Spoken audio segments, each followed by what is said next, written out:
আমাদের গোবিন্দ প্রভুজি এবং তার সাথীবৃন্দের সকলের শুভকামনায় এটি একটি বৃক্ষে পরিণত হয়েছে।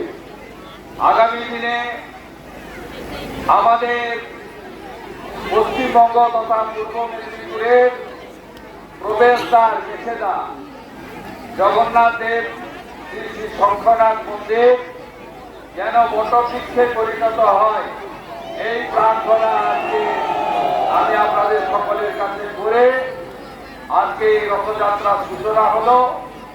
আমরা সবাই সনাতন সংস্কৃতিকে ধরে রাখবো, সনাতন সংস্কৃতিকে এগিয়ে নিয়ে যাব। শ্রীলা প্রভুপদ তিনি গোটা পৃথিবীতে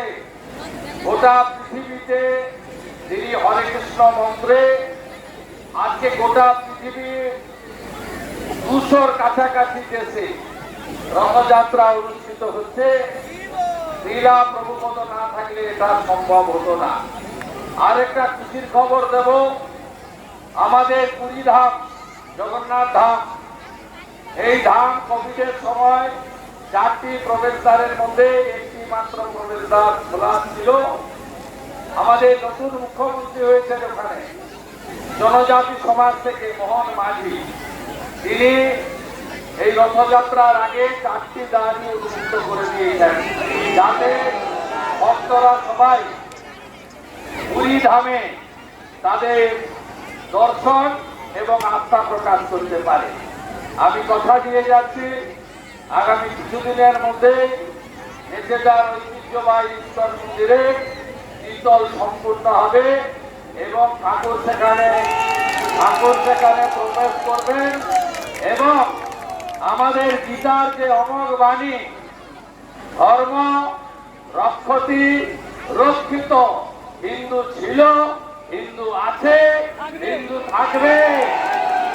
জগন্নাথ দেব কি জয়, বলরাম দেব কি জয়, মাতা সুভদ্রা কি জয়, রাধা মাধব কি প্রভুপাদ কি জয়, ইস্কন কি জয়, মেছেদা শঙ্করনাথ মন্দির কি জয়, জয় সনাতন ধর্ম কি জয়, জয় সনাতন ধর্ম কি জয়, গীতানাথ কি জয়, জয় মা তুলসী কি জয়, জয় মা তুলসী কি জয়, নিতাই গৌরাঙ্গ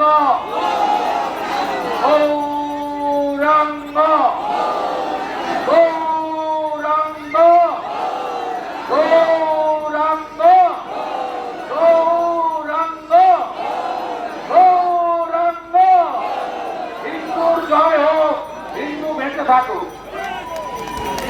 হরে কৃষ্ণ। অসংখ্য ধন্যবাদ আমাদের সবার প্রিয় এবং এই মন্দিরের চেয়ারম্যান যিনি